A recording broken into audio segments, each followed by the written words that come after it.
नमस्कार, मैं हूं दीपक और आप देख रहे हैं डीएसके टॉक्स। अभी कुछ दिन पहले बिग बॉस ने एक भाषण दिया था उमर रियाज को लेकर के कि बिग बॉस के घर में हिंसा का कोई स्थान नहीं है। मर्यादाएं स्थापित करने के लिए ये जो आप रूल्स तोड़ रहे हैं, हिंसा का इस्तेमाल कर रहे हैं, इस पर पाबंदी लगाई जानी चाहिए। और फिर हमने देखा था किस कदर सलमान खान और मेकर्स ने अफलातूनी तरीके से उमर को निकाला था, हिंसा का हवाला देकर, नियमों का हवाला देकर। और आज इस एपिसोड के अंदर दो बिल्लियों ने नियमों की धज्जियां उड़ा के रख दी हैं, लेकिन बिग बॉस की मां की आंख अभी सो रही है। जहां एक तरफ डंबोलीना ने पागल कुत्ती की तरह अभिजीत बिचुकले के हाथ को काट लिया, वहीं दूसरी तरफ तेजा द वैम्पायर ने अभिजीत बिचुकले के ऊपर वो बॉल को फेंक करके मारा है। हालांकि उस बॉल से कुछ लगती नहीं है, लेकिन ये फेंक करके मारना हिंसा की श्रेणी में आता है। तो कहानी का सार निकल करके ये आता है कि बिग बॉस के चहेते लोग, टीवी माफिया के चहेते लोग, मेकर्स के तलवे चाटने वाले लोग हिंसा बार बार कर सकते हैं, उनके सारे गुनाह माफ हैं। कोई और अगर कुछ भी करेगा तो सलमान खान पैनलिस्ट के सामने बोल देगा कि अरे बाप रे, ये तो हिंसा है, ये तो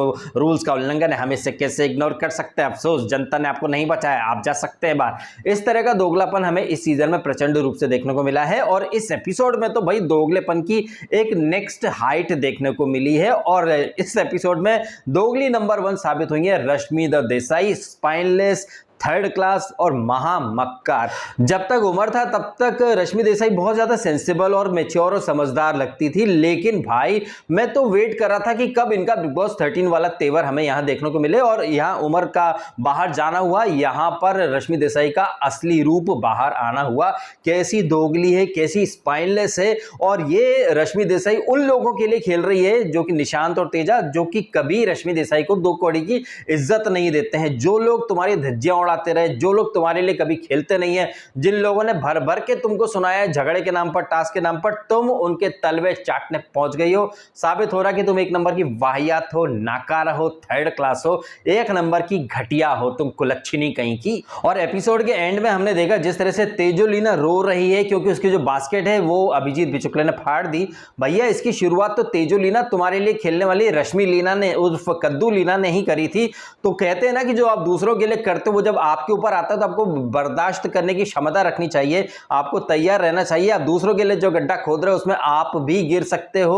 अब ये जो गड्ढा खोदा था इसने कद्दू लीना ने अभिजीत लीना के लिए, कहीं ना कहीं कद्दू लीना और साथ में तेजो लीना भी गिर पड़ी है। फायदा हो जाएगा निशांत का। एक कहानी आपने अक्सर बचपन में पढ़ी होगी, सुनी होगी कि 2 बिल्लियों की लड़ाई में बंदर का फायदा हो जाता है। तो यहां पर ये 2 बिल्लियों की वजह से एक बंदर यानी निशांत का फायदा हो जाएगा। और कैसे होगा वो हम कल के एपिसोड में देखेंगे, लेकिन उसकी रूपरेखा आज हमें दिखाई दे गई है। ये तेजोलीना कितनी बड़ी वाली दोगली, भाई संगत का असर है। कद्दू लीना की संगत में है तो गजब लेवल का दोगलापन तेजोलीना के अंदर भी है। तेजोलीना को एक तरफ फेवर नहीं चाहिए, लेकिन रश्मि जब उस पर फेवर कर रही है, मदद कर रही है, तो भर भर के फेवर स्वीकार भी कर रही है। और हर टास्क के पहले तेजोलीना एक प्रस्तावना तैयार कर देती है, रूपरेखा तैयार कर देती है, साइकोलॉजिकल तरीके से माइंड से खेलना चाहती है कि मेरे लिए कोई नहीं खेलता, मैं तो वैसे भी हारने वाली हूं, मेरे सारी टास्क हारी है, मेरे लिए कोई नहीं खेलता। वो कहीं ना कहीं इस तरह से लोगों के माइंड से खेलकर उन्हें अपने लिए खेलने के लिए विवश करने की कोशिश रचती है।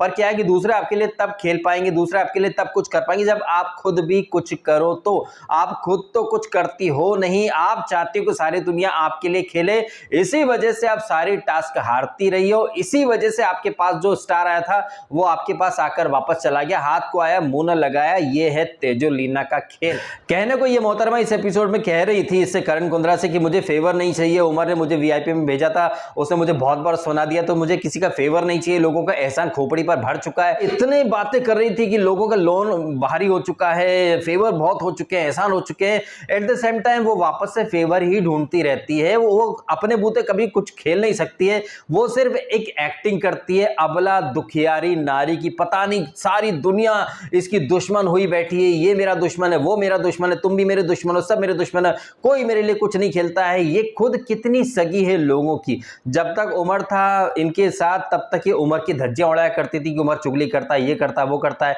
और करण कुंद्रा का निशांत के साथ पंगा, लेकिन ये निशांत के साथ ही ज्यादा मस्ती मजाक करती रहती है। आज भी हमने देखा कि करण कुंद्रा बौखला गया कि भैया तुम पागल हो क्या, हम तुम्हारे लिए खेलना चाहते हैं, तुम्हारे लिए माहौल बना रहे हैं, डील कर रहे हैं, और तुम हमेशा उन लोगों के साथ मिलकर अपने ही लोगों का मजाक उड़ाती हो, धज्जियां उड़ाती हो, जबकि वो लोग जिनके साथ तुम बैठकर मस्ती मजाक करती हो वही तुम्हारे लिए गड्ढा खोदते हैं, वही तुम्हारे अगेंस्ट जाते हैं। तो अगर तुमको इतना ज्यादा उन लोगों से प्रेम है तो फिर जाओ, उन्हीं के पास जाओ, अलायंस वगैरह बनाओ। कहने को ये तेजा बार बार बोलती है उसका यहाँ कोई दोस्त नहीं है, उसका यहाँ कोई दोस्त नहीं है, लेकिन हम कई बार देख चुके हैं कि वो निशांत के साथ कितनी सुमड़ी में सेटिंग करके चलती है।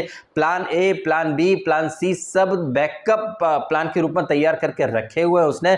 उसे अच्छे से पता है कि उसे प्रतीक, निशांत, शमिता की भी जरूरत पड़ने वाली है, तो कहीं ना कहीं वो उस ग्रुप में भी एक लॉयल्टी बना करके रखना चाहती है। लेकिन वीकेंड आते ही बोल पड़ती मेरा तो यहाँ कोई दोस्त ही नहीं है, nobody is my friend, nobody is playing for me, मैं अकेली हूं पर मैं स्ट्रांग हूं। हाँ, मैं स्मोकिंग रूम में जाकर के रोऊंगी, मैं बास्केट फट जाएगा तो रोऊंगी, मैं खुद कुछ नहीं करूंगी, मैं चाहूंगी सब मेरे लिए करें, लेकिन आई एम वेरी स्ट्रांग, मेरा कोई दोस्त नहीं है। अरे भाई, पता नहीं कितने झूठे कितने दोगले लोग मरे होंगे तब जाके ये कद्दूलीना या तेजोलीना या डम्बोलीना जैसे लोग पैदा होते हैं। खैर, इस एपिसोड की स्टार्ट में हमने देखा कि कद्दूलीना जो है वो ऑलरेडी कल के एपिसोड में उठ चुकी थी, डम्बोलीना बैठी थी। डम्बोलीना कद्दूलीना को नहीं, अभिजीत लीना को लाना चाहती हैं, तो यहां पर कद्दूलीना के गुर्दे छिल जाते हैं और कहीं ना कहीं उसे मौका मिल जाता है कि अब वो फ्लिप मारेगी। वो राजीव से इस बारे में बात भी करती है।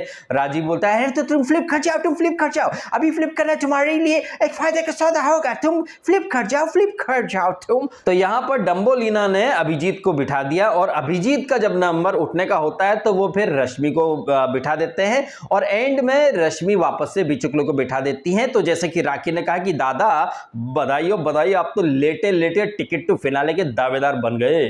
तो यहां पर भी आपने देखा कि दो जंगली बिल्लियों की लड़ाई में एक बंदर का फायदा होगा। लेटे लेटे Abhijeet Bichukale ticket to finale के दावेदार बन गए, थैंक्स टू कद्दूलीना, डम्बोलीना और इनकी बेवकूफ पंती। अब यहां पर चूंकि कद्दूलीना डम्बोलीना का ये जो भी मनमुटाव था, इस वजह से करण कुंद्रा ये कह रहा था कि भैया रश्मि को मैंने कहा था कि तू बिचुकले को लेकर के आना। तो अब यहां पर करण और तेजा का अलग एक गलतफहमी या फिर एक आर्ग्यूमेंट शुरू हो गया, जहां तेजा बोल रही कि वो तो रश्मि तो वैसे भी बिचुकले को लाने वाली थी, डम्बोलीना और उसका तो वैसे ही होने वाला था, तो मैं रश्मि का फेवर क्यों लूं। अब रश्मि को कोई ये क्लिप दिखाए वीकेंड पर कि रश्मि तुम जिस तेजा के लिए खेल रही थी उसकी बास्केट वगैरह अभिजीत बिचुकले की बास्केट तुम फाड़ रही थी ताकि तेजा को फायदा हो जाए, वो तेजा तो तुमको अपनी किसी प्रायोरिटी में रखती ही नहीं है, बल्कि वो तो ये कहती पाई गई कि प्लीज यार ये रश्मि भश्मी का फेवर मेरे को नहीं चाहिए। श्योर जब रश्मि को ये बातें पता चलेंगी तो रश्मि भी सोचेगी हाय रे फूटी किस्मत, मेरा तो पोपट हो गया, बेगानी शादी में अब्दुल्ला दीवान। इतनी नेगेटिव लग रही थी ना ये रश्मि, एक तो वो लाल ड्रेस और वो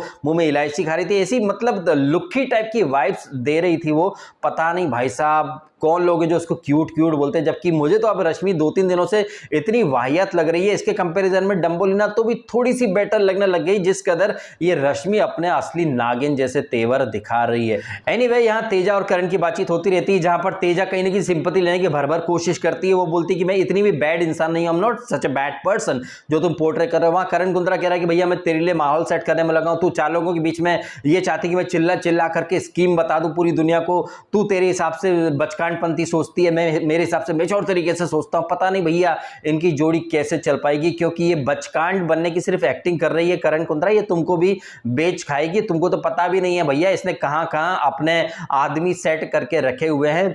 काफी बार ऐसा हो चुका है, जैसे वीआईपी से निशांत ने उठा के फेंक दिया था इसको करण को, लेकिन हमने देखा था तब भी तेजा निशांत के साथ ही बैठा करती थी। अब भी यहां पर आप देखें कि पिछले वीक जब ये सड़े फल की जो टास्क थी तब भी इसने तेजा ने कहा था मेरा कोई दोस्त नहीं है, लेकिन बार बार वो निशांत के साथ बैठी रहती है, ट्राई करती रहती है कि कहीं ना कहीं से अलायंस मिल जाए। और वो कह रही थी कि मैंने कभी नहीं बोला कोई मेरे लिए खेले या कोई मेरा फेवर करे, जबकि ड्रैगन टास्क में भर भर के ये बोल रही थी डम्बोलीना को कि खेल ले। उस टास्क के पहले इसने उमर से भी बात की थी, प्रतीक से भी बात की थी, निशांत से भी, सब जगह इसने अपने अपने तीर छोड़े थे इसने, जबकि एक्टिंग ऐसे करती है कि कोई मेरे लिए खेलता नहीं है, मैं हमेशा अकेली पड़ जाती हूँ। इतनी दुखियारी की एक्टिंग करती है, जबकि ये भोली सूरत दिल के खोटे हैं ये रश्मि जैसे लोग, डम्बोलीना जैसे लोग और तेजा जैसे लोग, महाकपटी, महाधूर्त, महामक्कार, महा एहसान फरामोश। इनके लिए कोई कितना भी कर दे ये साले कभी उस इंसान की कदर नहीं करते हैं। और जिस तरह से करण बार बार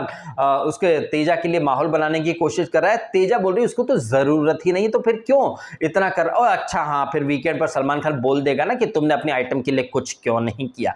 करण कुंद्रा भी जानता है कि वो जो आइटम है वो बहुत डेढ़ शाना है, वो उन लोगों के साथ ज्यादा कंफर्टेबल है जो करण कुंद्रा का ही मजाक उड़ाते हैं। हालांकि हालांकि करण कुंद्रा भी निशांत के साथ अच्छी बॉन्डिंग रख करके चल रहा है, वो रात में बातचीत करते भी रहते हैं कि रश्मि हमारे साथ आ जाएगी, स्ट्रेंथ बढ़ जाएगी, बिचुकली भी आ जाएगा, स्ट्रेंथ बढ़ जाएगा। अब स्ट्रेंथ बढ़ता है या नहीं बढ़ता ये तो कल के एपिसोड में पता चलेगा, जब ये सारी स्ट्रेंथ साइड में रह जाएगी और निशांत जो है वो जीत जाएगा ये टास्क। आई थिंक तेजा को भी पता चल चुका है, इसीलिए तेजा के गुर्दे छिल गए हैं। तो अबला नारी वाला विक्टिम कार्ड वाला जो तेवर है वो उन्होंने पहले से ही खेलना शुरू कर दिया, ताकि अगर हारे तो ये जीत तुझे मुबारक हो Nishant, don't talk to me like that, तू दोस्त नहीं, तूने दोस्ती की पीठ में छुरा भोंका निशांत, तेरा क्या बिगड़ जाता अगर मैं जीत जाती तो? हाय रे फुटी किस्मत, हट जाओ, कोई मुझे नहीं रोकेगा, मैं जा रही हूँ स्विमिंग पूल में छई छपाक करने। न टास्क करने की क्षमता, न हार को झेलने की क्षमता, ना ही क्रिटिसिज्म सुनने की झेलने की क्षमता, बस पूल में कूद जाओ, सिंपैथी ले लो, बस इस तरह से माहौल अपने पक्ष में ये मैडम करना चाहती हैं। तो इस एपिसोड में यही सब बातें ज्यादातर रही हैं। ये दो बिल्लियों की लड़ाई में किसी तीसरे इंसान का फायदा होना, ड्रामापंती, ओवर एक्टिंग, और ये जो टास्क चल रही है। अब यहाँ पर जैसे कि एपिसोड खत्म हुआ है, तेजा के गुर्दे ऑलरेडी छिल चुके हैं क्योंकि बिचुकले बाबा ने उनकी बास्केट फाड़ दी, लेकिन जब तक बिचुकले बाबा की बास्केट फट रही थी तब तक सबको मजा आ रहा था। और अगर ये तेजा हार रही तो कहीं ना कहीं इसमें सबसे बड़ा योगदान रश्मि देसाई का ही माना जाएगा। क्या जरूरत थी रश्मि देसाई को, सब अपना अपना खेल रहे थे, रश्मि देसाई जबरदस्ती में अच्छी दोस्त बनने के चक्कर में कहीं ना कहीं विलेन और वैम्प बनती जा रही है, ऐसा मेरा मानना है। बाकी ये जो इसने डम्बोलिना ने हाथ काटा है अभिजीत बिचुकले का, अभिजीत बिचुकले भी भागेगा वो पत्थर उठाकर मारने के लिए। अब ये क्या होगा क्या नहीं होगा ये तो कल के एपिसोड में पता चलेगा। और मिडवीक इविक्शन जो 2021 से पेंडिंग है, 2021 दिसंबर से मिडवीक इविक्शन होगा, मिडवीक इविक्शन होगा, वोटिंग ट्रेंड, ये ट्रेंड भैया 2021 का 2022 आ गया। मिडवीक इविक्शन कब करोगे कलर्स टीवी, 2023 में, या फिर मिडवीक इविक्शन को OLX पे बेचकर सलमान खान के लिए चेक तैयार कर दिया तुम लोगों ने?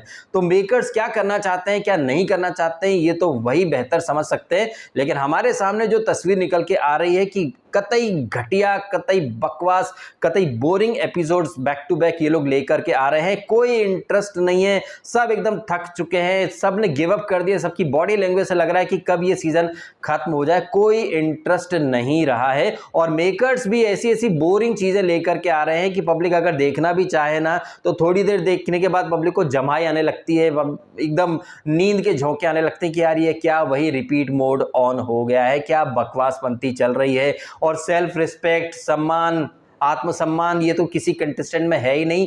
डम्बोलिना जो कि अभिजीत बिचुकले की फैमिली के सामने नहीं आई थी, यहाँ पर कैसे आपस में बैठ के बातें कर रहे हैं, वो डील कर रहा था, वो हंस रही हैं, मुस्कुरा रही हैं।